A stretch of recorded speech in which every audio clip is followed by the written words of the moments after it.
Muchas gracias, Elvira, y muy buenas tardes y herzlich willkommen a esta conversación literaria con los dos autores aquí presentes. Es un placer y un honor teneros aquí en Frankfurt hoy. Yo me llamo Lena, como ya ha dicho Elvira, y va a empezar Susanne con la primera pregunta. Vale. Muchísimas gracias, Lena. Estamos en la ciudad de la Escuela de Frankfurt, ¿no? Para cuya teoría crítica la conexión entre literatura e historia era tan fundamental. Una vez Adorno acuñó la frase de que la literatura consiste en historia sedimentada. ¿Esto también es válido para vuestra escritura?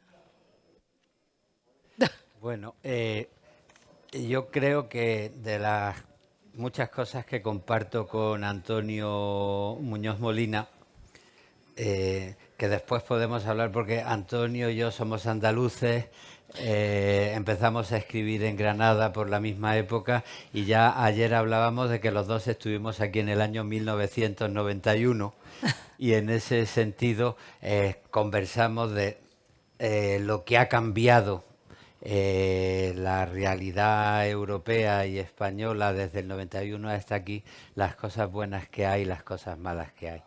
Pero volviendo a la pregunta, creo que la relación que Antonio en la narrativa ha tenido siempre con la tradición que representa, por ejemplo, Benito Pérez Galdós, y la relación que yo con la novela he establecido con un autor, entre otros como Antonio Machado y la poesía cívica, me permiten decir que sí, es una historia sedimentada en el sentido siguiente. La literatura, como la educación sentimental, como las lenguas, pues pertenecen a un contexto, a una realidad social. Y la literatura lo que sirve, cuando es buena, es para que la historia general se encarne a unos personajes de carne y hueso que expliquen por dentro de qué manera los hombres, las mujeres, la gente viva los problemas sociales que flotan en la historia, ¿no? Y en ese sentido, pues yo creo que se puede decir que la historia se sedimenta en la literatura porque se encarna en la vida. Otra formulación de Adorno ya me exigiría otras respuestas, porque él preguntó si era posible escribir poesía después de Auschwitz y eso ya me llevaría por otro terreno. Sí, vale, muchas gracias. Sí, hola, perdón por el retraso. Hay una cosa que me ha impresionado siempre de James Joyce, ¿no? Que él decía, lo único que importa sobre un libro es a qué profundidad en la psique de su autor se ha originado, ¿no? Entonces dices, ¿de dónde, a qué profundidad se originan los libros? En mi caso, esa profundidad tiene que ver, como algo que decía Luis, con las circunstancias vitales e históricas de uno mismo, ¿no? Es decir, mi imaginación está sedimentada o está formada por el hecho de mi propio origen en el espacio y en el tiempo, es decir, por el hecho de haber nacido en un mundo y de haber crecido en otro distinto, de haber nacido en una cierta clase social en una época determinada. En mi caso, yo nací 20 años justo después del comienzo de la Guerra Civil. En mi vida, en mi familia, en el mundo en el que yo vivía, ese mundo del pasado estaba muy presente. Estaba muy presente a través de historias que se contaban y a través de cosas que no se contaban, ¿no? Y entonces mi imaginación se ha desarrollado en esa búsqueda, en la búsqueda de lo que se contaba y de lo que no se contaba, en esa búsqueda hacia atrás, digamos, y también en otra conciencia que es la conciencia del tránsito de los tiempos. Es decir, nosotros hemos nacido en un mundo cerrado, aislado y sin porvenir, y nos hemos hecho adultos y jóvenes, nos hicimos jóvenes. Nuestra rebelión adolescente coincidió con la rebelión contra la dictadura. Nuestra juventud, el desarrollo de nuestra juventud coincidió con el estallido de la democracia, ¿no? Entonces, nuestra vida personal y nuestras circunstancias históricas están profundamente enlazadas. Y en mi caso, y yo creo que en el de Luis, de otra manera, porque él escribe poesía, creo que esa circunstancia histórica, ese tránsito al que hemos asistido, determina mucho nuestra manera de estar en el mundo y nuestra manera de ver la literatura. Vemos el mundo no como algo fijo, sino como algo que cambia y que puede cambiar radicalmente y que puede cambiar a mejor y a peor. Entonces eso te crea ya te insisto, por una parte te vuelca la mirada hacia atrás y te la hace mirar el presente de una cierta manera, ¿no? Muy bien, muchas gracias. Muchas gracias. Pues de alguna manera esta respuesta ya tiene que ver con mi pregunta, pero vamos a ver, porque claro, es un privilegio de alguna manera poder estar sentados aquí hablando de literatura con este contexto y poder dedicarle el tiempo que le estamos dedicando, pero como que con este privilegio viene también una responsabilidad, ¿no? A la hora de pensar, de reflexionar y de escribir, en vuestro caso, una responsabilidad social y política. Y me pregunto cómo se manifiesta esta responsabilidad a la hora de escribir y cómo trabajáis con ella.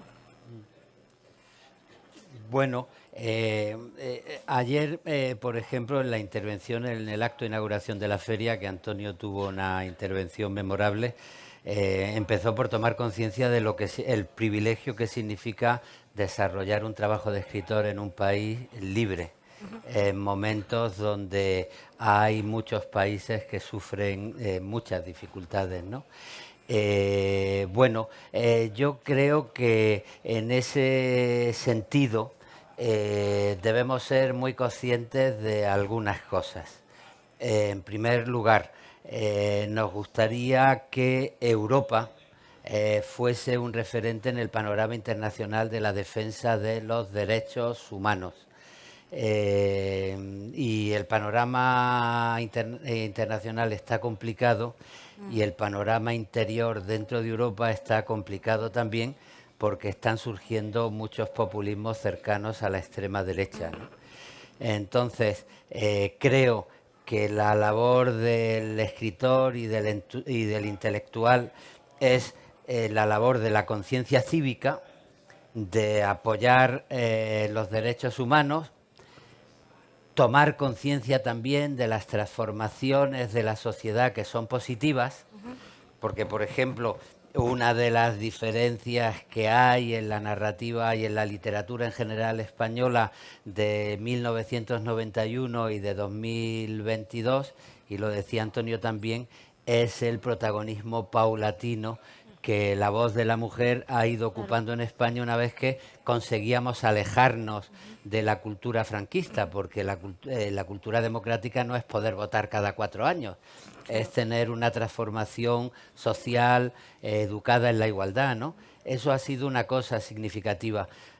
Poder tomar conciencia de las cosas que a mejor imaginan un futuro más positivo y vigilar las derivas negativas de lo que se pierde y se debía conservar o de las cosas que nacen para contaminar la realidad.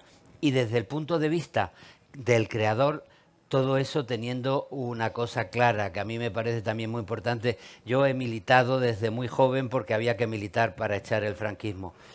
Lo que también aprendí como escritor y en el orgullo de escritor es que no se puede confundir una obra literaria con un panfleto. Los buenos contenidos o los contenidos que repiten consignas no justifican, aunque estés de acuerdo, una calidad literaria que tiene que ser una actividad creativa y que aporte cosas, no que repita consignas. Sí. Gracias. Mira, hay una cosa que a veces tú escribes un artículo, una cosa, y te dicen, en España, ¿no? Te dicen, eso ha sido muy valiente, ¿no? Y yo me da rabia cuando se dice eso, por una razón. Nosotros tenemos que tener conciencia de esto que hablamos del privilegio de la libertad. El privilegio de la libertad, nosotros, para saber lo que es, tenemos que pensar, por ejemplo, en cómo en la gente que ahora está luchando o está siendo machacada o marginada. Tenemos que pensar en la gente en Ucrania, por ejemplo. Tenemos que pensar en las mujeres en Irán, en el modo en que esa gente está jugándose la vida, en el modo en que las mujeres y las niñas en Afganistán están muriendo por querer ir a la escuela. Entonces, cuando nosotros tenemos eso tiene que decirnos, nosotros que tenemos una posición de privilegio, nosotros tenemos que ejercer una integridad absoluta. Esa integridad quiere decir también una gran libertad de espíritu. Es decir, no podemos, en un sistema democrático, no podemos dejarnos coaccionar por nada. Ni por el adversario, ni por el amigo, ni por lo que nos parece digno o adecuado, ni por nada. Hay una cosa que es el sentido de la responsabilidad cívica, que es distinto y que tiene que ver con ese ejercicio de la libertad de expresión. Es decir, el que no se calla, el que se calla en una sociedad democrática es porque quiere. Y el que no se calla no tiene ningún mérito, porque es nuestro deber natural. Y luego hay otra cosa que también apuntaba Luis, que es la libertad radical de creación. El ciudadano tiene responsabilidades prácticas concretas. El escritor o el artista no tienen más responsabilidad que su propia inspiración. Que su libertad de espíritu y que incluso su trastorno o su desvarío, ¿no? Hay el espacio del arte, de la creación estética y literaria, es el espacio de la libertad radical. Y esa libertad radical puede llevar a muchos sitios, puede llegar a ser... Opa. Andrea, ¿estás micrófono? Sí, Ya.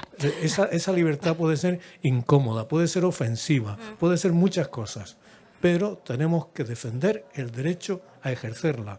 Y el lector y la sociedad tiene que educarse en la conciencia de que hay cosas que te molestan y te aguantas, o las debates o las discutes, pero en una sociedad libre no podemos aceptar coacciones, ¿no? Ni coacciones externas ni internas. La libertad del artista, del creador, es radical, absoluta. Vale, gracias. Pues mi siguiente pregunta está muy relacionada y interesante ponerla encima de la mesa después de lo que acabas de decir, pero claro, me gustaría preguntar acerca del rol de la literatura, quizás no la responsabilidad, sino el rol de la literatura en relación con aspectos como los medios de comunicación y la información, porque estamos en una época de fake news, de escándalos mediáticos en España también recientes y con obvios problemas con la información, como una especie de crisis de la verdad. Y entonces, en una época así, ¿qué papel tiene la literatura, puede tener o no? También puede ser una respuesta, ¿no? Que no es su ámbito. Mira, perdona Luis, yo creo que hay una cosa, nosotros trabajamos con las palabras, entonces nosotros tenemos que defender el sentido pleno de las palabras. Entonces tenemos, usando el idioma de manera clara, transparente y sin engaño, nosotros estamos militando en defensa de eso, porque solo nos podemos comunicar con palabras, ¿no? Entonces nuestro trabajo consiste en defender el sentido verdadero de las palabras, ¿no? En no aceptar que las palabras se hagan significar otra cosa, ¿no? En plan orwelliano, como estamos viendo, ¿no? Nosotros, hay una cosa que mi esposa, que también es escritora, ¿no? Ella dice, en mis palabras solo mando yo, ¿no? Es decir, no hay eso de que tienes que decir aceptar ciertas acuñaciones, ciertos términos, en mi palabra mando yo. Y el modo en que nosotros hacemos uso de la palabra en busca de la claridad y de la verdad es lo que tenemos. Y podemos, desde nuestra posición, nosotros contamos las cosas procurando decir la verdad. La verdad unas veces es ficción y otras veces no es ficción, ¿no? Y tenemos que denunciar la manipulación, ¿no? El abaratamiento, ¿no? La degradación de las palabras, ¿no? Sí, yo creo que es un debate fundamental, y fundamental lo ha sido siempre, pero ahora más. Hace poco releía una conferencia de Julio Cortázar que a mí me impresionó mucho. Fue una conferencia donde él participaba en un foro de defensa de los derechos humanos en medio de la dictadura argentina, creo que en 1978, y hablaba de la manipulación de las palabras porque el dictador había dicho que los argentinos son derechos y humanos precisamente para manipular la reivindicación de la necesidad de que se cumplieran los derechos humanos en una Argentina llena de torturas y de desaparecidos. Y él decía, bueno, si esto ya se hizo en la época de los totalitarismos en Europa, ahora que en el mundo existe la televisión, pues las manipulaciones de las palabras son mucho más peligrosas, ¿no? Y yo pensé, uy, si don Julio viviera ahora, no ya con la televisión, sino con las redes sociales, pues vería que se ha multiplicado el peligro por 20, ¿no? O por 30.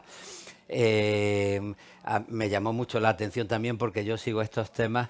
Cuando el New York Times acusó a Donald Trump de lanzar 30 mentiras diarias en su Twitter, su jefa de gabinete, los jefes de gabinete son estupendos siempre, contestó, el presidente no lanza mentiras, crea realidades alternativas. Bueno, pues tenemos unos procesos tecnológicos que nos convierten en avatares y que crean realidades alternativas. Frente a eso, lo dice Antonio, yo creo que la honestidad a la hora de tratar las palabras, no para manipular y dominar al otro, sino para llegar a una conciencia humana, eso debería caracterizar la literatura, ¿no? Y en ese sentido yo creo que el escritor que se pasa un tiempo meditando cada palabra y precisando lo que quiere decir, representa a cualquier ser humano que quiere ser dueño de sus palabras, de su conciencia y de su honestidad. Y en ese sentido vuelvo a citar a Antonio Machado, porque a sus alumnos, cuando inventó su personaje Juan de Mairena, les dijo, tened en cuenta que la verdadera libertad no está en poder decir lo que pensamos, sino en poder pensar lo que decimos. Quien ha vivido en una dictadura sabe lo importante que es poder decir lo que se piensa, pero no nos creamos que eso nos hace libres del todo, porque la verdadera libertad es que antes de decir lo que pensamos, podamos pensar lo que decimos. Y concluyo que en los momentos en los que vivimos, la gente que quiere tener las manos libres para desarrollar situaciones sociales injustas o de manipulación, están queriendo pervertir mucho los ejes de la democracia. Un eje de la democracia es la política democrática. Me niego a la gente que una y otra vez alimenta el discurso de todos son iguales, todos son iguales, todos son iguales. No todos los políticos son iguales. El otro gran eje de la democracia es la información y se está intentando desacreditar la información. Todos mienten, todos están comprados, sustituyendo la información seria que contrasta los hechos, que informa de datos con los procesos de comunicación que quieren crear realidades alternativas. Y creo que los escritores debemos participar en ese debate no solo buscando honestidad en nuestras palabras, sino denunciando todos los mecanismos de degradación de la democracia. Mira, perdón, es que me he acordado de una cosa que me gusta mucho, al final del Quijote, ¿no? Está Cervantes contando la muerte de Don Quijote, ¿no? Y es todo así dramático y tal, ¿no? Dice, y entonces dio su alma, no sé qué, dice, quiero decir que se murió. Ese es estupendo. Sí. Quiero decir que se murió. Es decir, eso es el momento en que hay ese refrán castellano de llamar al pan pan y al vino vino. ¿Sí? Ese momento de decir, quiero decir que se murió. Y una cosa que Antonio ha estudiado y que tiene que ver con eso es aprender a distinguir entre la ficción y la mentira. De qué manera las ficciones literarias van en busca de una verdad frente a la mentira que lo que intenta es engañar al otro y sustituir la realidad, ¿no? Claro, claro. Y Luis, la forma de la poesía también es un antídoto contra la destrucción del lenguaje en la publicidad, en las redes sociales. ¿Es la poesía del amor una forma de oponerse al lenguaje de odio? A mí me parece que en este momento la poesía está jugando un papel que puede ir por donde tú indicas. Por lo siguiente, la poesía se ha dedicado tradicionalmente a sacar los sentimientos más profundos, más íntimos, a un espacio público. Y entonces, en este momento hay muchos chicos, muchas chicas en España que ya son nativos de las redes sociales que están escribiendo una poesía y uno distingue perfectamente entre el chico o la chica que aparte de las redes sociales ha leído a Leopardi o a Rosalía de Castro, del chico o la chica que se dedican a las redes sociales sin haber leído a Sor Juana Inés de la Cruz y a Federico García Lorca, ¿no? ¿Por qué? Porque a mí me parece que la poesía aporta una forma de pudor al hablar de uno mismo fundamental para que lo que se cuenta no sea un desahogo ni algo irascible que tenga que ver con un insulto o con una ocurrencia, sino que se convierta en una meditación sobre lo más profundo del ser humano, más allá del yo personal, que se extienda a una meditación del ser humano. Y yo creo que eso es bien importante porque vivimos en una época de impudor. Sí. La cultura neoliberal, entre otras muchas cosas, lo que ha hecho es perder el sentido de la vergüenza al mercantilizarlo todo y de pronto pues te das cuenta que en esa comunicación que sustituye a la información pues se convierte en gran noticia nacional que un chico y una chica se han separado porque ella ha descubierto que le estaban poniendo los cuernos. Y eso en el discurso literario, por volver al discurso literario, se ve cuando de pronto quien manda un mensaje, pues lo manda con el patetismo de quien no tiene pudor al hablar de su intimidad, o lo manda con la despreocupación de que más que un poema de amor parezca una campaña publicitaria del Corte Inglés en el Día de los Enamorados, ¿no? Huir de la cursilería, huir del patetismo, de la mercantilización de los propios sentimientos, lleva a que cuando tú hablas distingas lo que nos ha enseñado la literatura, y estamos hablando de eso, a distinguir la verdad de la sinceridad. Porque uno puede ser muy sincero reproduciendo mentiras que flotan en el ambiente y que las dices sin pensar lo que estás diciendo. Y el esfuerzo literario no es decir yo es que soy sincero, sino estoy en un proceso de conocimiento de una verdad que es con lo que me comprometo. Yo creo que eso es lo fundamental. Y a mí me parece... Antonio, que ha escrito sobre Galdós, pues se recordará todas las escenas de Galdós en las que en medio del Madrid del siglo XIX industrializado de pronto decían está aquí el poeta tal, que nos recite unos versos el poeta, y los sacaban al centro de la sala con aristócratas industriales y tal, y empezaba el poeta a leer sus versos y decía oh, los cisnes y los pajarillos que están hablando con los ruiseñores y la bucólica pastorcilla. Y Galdós se reía del ridículo del poeta que en pleno siglo XIX, en vez de hablar de su mundo, estaba pensando en pastorcillos propios del siglo XVI en una convención, ¿no? Galdós le llamó la atención a la poesía para decir no hagáis el ridículo y hablar de vuestro tiempo. Y por eso fue el primer reseñista de un gran poeta, Gustavo Adolfo Bécquer, que acabó con toda la retórica bucólica y que empezó a hablar de lo que le pasaba a la gente en la calle y en su propio lenguaje, ¿no? De manera que me parece que es muy importante asumir ese reto de defender no la sinceridad, sino la verdad, y de comprometerse con el conocimiento humano y no con los populismos de la sensiblería, imitando a las campañas publicitarias de las grandes superficies. Gracias.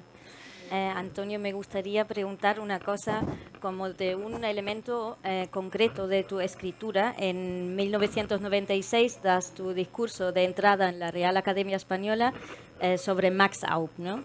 Que primero, muchas gracias por esto. No voy a llamarlo un acto valiente por lo de antes, pero importante, sí.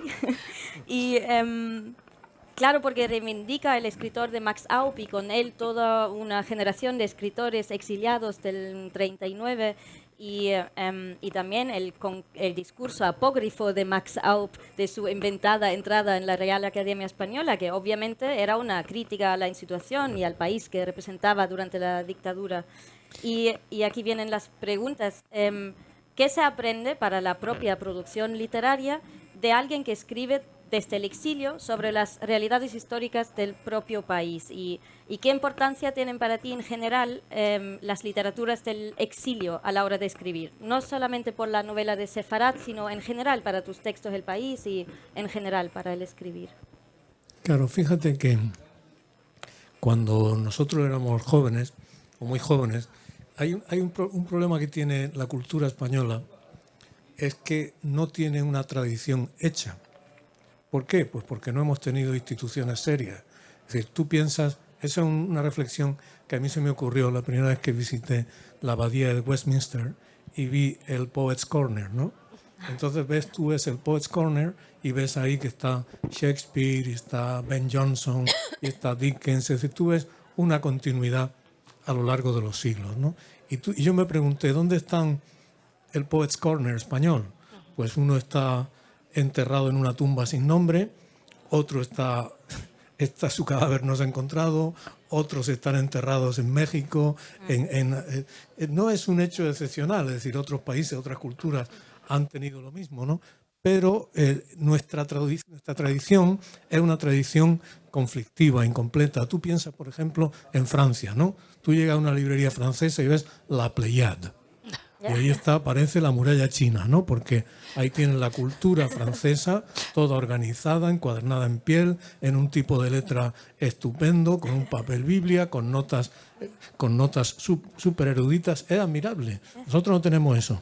Entonces, eso es un inconveniente, pero también es una ventaja, porque las personas de nuestra generación teníamos que hacernos una tradición. ¿Por qué? Pues porque, en primer lugar, esa tradición académica o institucional no existía, por penurias, por dictaduras, por chapuzas, por una serie de cosas, ¿no? Entonces, la ventaja es que tú tenías que inventártelo, y te lo inventabas con lo que podías. Te lo inventabas primariamente con un gran rechazo. Es decir, tú tenías un gran rechazo hacia todo lo que oliera a la tradición española, católica, ultramontana y todo eso. Eso te podía llevar a cometer injusticias, pero era un rechazo radical. Sí, uno no quería tener nada que ver con eso, ¿sabes? Tú querías otra cosa. Entonces, ¿qué encontrabas? Encontrabas una posibilidad de tradición en los exiliados, ¿no? De pronto tenías a Lorca, ¿no? Era difícil de encontrar, incluso en la época en que yo era adolescente, no era muy fácil encontrar los libros, ¿no? Tenías a Antonio Machado, tenías a Miguel Hernández, luego tenías a Max Aup. Yo recuerdo descubrí a Max Aup por casualidad, porque un amigo mío me dejó una novela suya que me impactó muchísimo, que es Josep Torres Campalans, ¿no? Novela que me inspiró a mí para escribir en parte de mi primera novela, ¿no? Entonces tenías como ese mundo alternativo, ¿no? En el que te reconocías, ¿no? Y luego hay otra cosa que ya viene después, según vas madurando, ¿no? Que es la conciencia, y dices, esta gente, tú conocerás ese libro terrible y tristísimo de Max Aup, que es La gallina ciega, que es el diario de su regreso a España en 1969. Entonces Max Aup vuelve a España después de 30 años de exilio y ve que no queda nada del mundo que él amó, que su nombre ha desaparecido. Él sabe que en España no es nadie y en México es un español. Entonces él hace su obra, la mayor parte de su obra, que es una obra enorme y admirable, es decir, el laberinto mágico, su ciclo de novelas sobre la guerra civil es una de las grandes obras de la literatura en español del siglo XX. Él ha hecho eso sin público. Sí. Entonces nosotros trabajamos y escribimos y sabemos lo que es el desconsuelo inevitable de escribir y el miedo de decir, esto va a gustar, esto no va a gustar. Y nosotros tenemos editores, tenemos lectores. Es decir, ¿de dónde se saca la fuerza para escribir una obra de esa dimensión, de esa complejidad y de esa belleza, para escribirlo sin saber si eso va a ser leído nunca? Sí. ¿No? Es como cuando Vasily Grossman escribía Vida y Destino, Ya. ¿no? Es decir, este señor escribe esa novela que es como Guerra y Paz, ¿no? Y sabe que no se va a publicar. Y cuando termina de escribirla, llega el KGB y le quita la novela y además le arranca hasta la cinta de la máquina de escribir. Es decir, esa fuerza de crear en esas condiciones, para mí eso es el ejemplo, ¿sabes? Luego está, claro, también el ejemplo de la capacidad de imaginar lo histórico, la historia reciente, convertirla en ficción, ¿no? Todo, es decir, para mí es un modelo. Y luego también, déjame que te diga otra cosa, en épocas de identidades y de obsesiones, Max Aub es un escritor español que es hijo de un judío alemán y de una madre francesa, también judía. Los dos vivían en Francia y se fueron de Francia porque estalló la guerra del 14 y no podían volver a Alemania porque ella era francesa y no podían quedarse en Francia porque el marido era alemán. Es el cáncer que destruyó Europa. El cáncer nacionalista destruyó Europa, ¿no? Entonces él llega a España y por eso él decía algo tan célebre que él decía: ¿de dónde eres? Dice, yo soy eres de donde haces el bachillerato, ¿no? Toda la obsesión de la sangre, del origen, de los apellidos, ¿no? Hay zonas de España en que te examinan si tienes 8 apellidos. Entonces dice, ¿de dónde eres? Dice, soy del sitio en el que he hecho el bachillerato. Un gran escritor español se llama Max Aub, ¿no? Entonces, eso también es otra lección, no solo para españoles, sino para todos, ¿no? Que está muy bien haber planteado el recuerdo de Max Aub, porque tiene mucho que ver con lo que estamos hablando. Él llega a España, se hace español porque hace el bachillerato, empieza a militar en el Partido Socialista, se compromete en la guerra antifascista con el Partido Socialista. De pronto, cuando los ingleses y los franceses traicionan a España y la dejan sola para que caiga en manos de la dictadura, denuncia a sus compañeros laboristas y se queda solo, pero es que llega a México y dentro del exilio español hay una simpatía frente al estalinismo muy grande porque eran los que habían apoyado a España, y denuncia la falta de libertad del estalinismo y se va quedando solo y va abriendo camino hasta el punto de que cuando los leemos a él, estaba recordando Antonio La gallina ciega. Claro, él quiere volver y se cree que va a volver al país que había dejado y el país había seguido viviendo y no encuentra a su país, ¿no? Y tiene un aspecto muy negativo, denunciando a todos los que estaban allí porque habían cambiado y tal, habían cambiado. Y hay alguien que le dice, bueno, pero no te quejes que tú en México estás viviendo en libertad y bastante bien, y nosotros hemos tenido que aguantar el franquismo y ya quisiéramos vivir con tu libertad de México. Y leyendo, por ejemplo, el último libro de La mujer de Antonio, de Elvira Lindo, A corazón abierto, el personaje, la voz narrativa hace una reflexión diciendo: estamos con el exilio, estamos con la memoria, hemos escrito para defender los que nos robaron, pero por favor, no nos olvidemos de la gente que se quedó bajo el franquismo y que tuvo que soportar 40 años de humillación y de falta de libertad.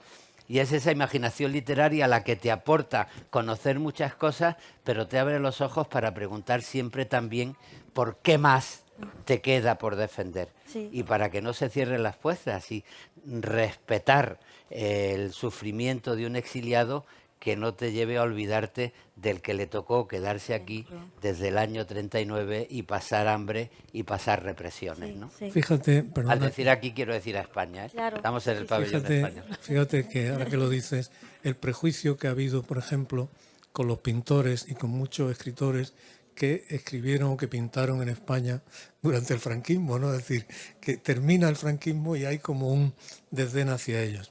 Pero lo de Max Aub, fíjate, el regreso de Max Aub me recuerda algo que leí hace poco sobre los regresos de escritores alemanes después de la Segunda Guerra Mundial, ¿no? Sí. Es decir, el regreso de Alfred Döblin, por ejemplo, ¿no? Total. Que se encontró completamente perdido y rechazado, ¿no? El regreso de Hannah Arendt, ¿no? Es decir, cómo es tan difícil al que le quitan el país, se lo quitan para siempre muchas veces, ¿no? Tú dices, la gente está esperando, se van perseguidos, ¿no? Y vuelven y no hay sitio para ellos. No, total. ¿Sabes? Eso es una cosa muy terrible, ¿no? Sí, sí, total. Y sobre todo cuando han pasado 40 años, ¿no? Porque si vas y vuelves a los 5 años, pero fíjate lo que cambia, que fue Es que las vidas humanas son muy cortas. Así es. Sí, total. Pues muchas gracias por esto, pero en la misma dirección, Luis, para ti, en tu poesía y también en otros escritos, también veo este ímpetu continuo de reflexionar sobre el pasado histórico, la memoria histórica, cómo recordar, cómo pensarlo. Y en otro lugar te he escuchado citar a John Berger diciendo que cancelar la relación con el pasado significa cancelar nuestro compromiso con el futuro, ¿no? Entonces, ¿qué te ofrece el género concreto de la poesía a la hora de trabajar con la historia, el pasado y cuestiones de la memoria histórica? Pues mira, son cosas que han ido saliendo en la conversación, lo comentaba Antonio. Yo empecé a escribir poesía en una ciudad que había sido la de Federico García Lorca. Claro. En casa de mis padres descubrí la poesía completa de García Lorca, que era además en la colección Aguilar, encuadernada en papel, en piel y con papel biblia, que parecía un libro sagrado, ¿no? Y poco después leí el estudio de Gibson, y hay que agradecer una y otra vez lo que nos han ayudado los hispanistas sobre la represión en Granada y la muerte de Federico García Lorca. Y de pronto dedicarme a la poesía era seguir la línea de Lorca y además comprender todo lo que había quedado silenciado bajo los escombros de la guerra civil y la muerte de Lorca, ¿no? Yo estaba haciendo mi tesis doctoral sobre el teatro medieval cuando acabé la carrera, pero por ese tiempo, un poco antes, vuelve Rafael Alberti a España después de casi 40 años de exilio. Antonio recuerda, porque lo vivimos juntos, lo que significó la llegada de Rafael a Granada y lo que significó para nosotros un personaje que era el amigo de García Lorca, el amigo de la generación del 27, el poeta exiliado, el autor de Sobre los Ángeles, pero que de pronto se baja de su altar y se convierte en un amigo que nos acompaña pues a inaugurar exposiciones de un pintor íntimo amigo nuestro como Juan Vida, ¿no? Y todo eso a mí me llevó a mezclar mi vida con la conciencia de una memoria histórica que, como decía Antonio, había que rescatar de lo que había sido la sordidez del silencio franquista. Y eso, y te agradezco que cites a Berger, eso también se convierte hoy en una reflexión que no es la de la pura melancolía, de lo importante que fue recuperar a lo que habíamos perdido en la guerra. Es que yo vuelvo a lo mismo. Uno de los ejes fundamentales de la literatura y del relato es la defensa de un concepto del tiempo humano muy importante, que es el tiempo de la experiencia en la que las herencias del pasado se asumen en el presente para después dejarlas a las generaciones siguientes, ¿no? En ese sentido, Martha Nussbaum tiene un libro estupendo que se llama Justicia Poética, en el que dice eso, que el tiempo de los escritores y de la literatura es recibir una herencia. Estamos hablando de Maxau, adaptarla a nuestro propio mundo, pero después dejarla al pasado. Y a mí, a la salida del franquismo, me tocó convivir con ciertas derivas de la posmodernidad, donde se habían acabado los grandes relatos y donde de pronto el Lyotard decía, bueno, antes el viejo de la tribu se reunía en torno al fuego con los jóvenes y decía, yo nieto de tal, hijo de tal, voy a contar una historia. Y no es que estuviera muy orgulloso de su abuelo o de su padre, es que le decía a los jóvenes, cuando yo me muera, uno de vosotros tendréis que coger el relato. Ese es el tiempo de la literatura que yo defiendo frente a un tiempo mercantilizado de hoy que convierte el concepto de las horas, de los años, en una mercancía de usar y tirar. Si un señor miente y crea bulos es porque sabe que mañana ya no va a tener responsabilidad ninguna, porque va a haber otros 40 bulos que van a tapar el que hizo ayer. Y a mí defender el tiempo humano del recuerdo frente a la mercancía caduca del tiempo de usar y sin responsabilidad humana, me parece que es un gran servicio de la literatura en los tiempos que vivimos.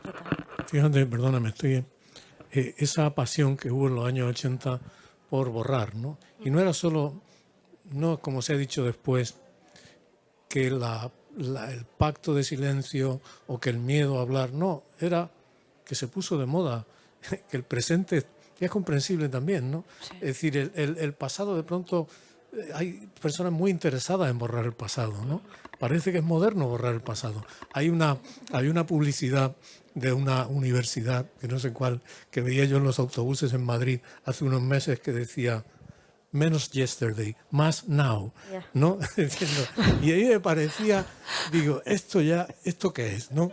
Porque en primer lugar, esa cosa que hay en la lengua española, no sé, en la lengua alemana, en la italiana desde luego sí, que es una especie de rendición paleta y colonial a la lengua inglesa, ¿no? Entonces decía, menos yesterday, más now, ¿no?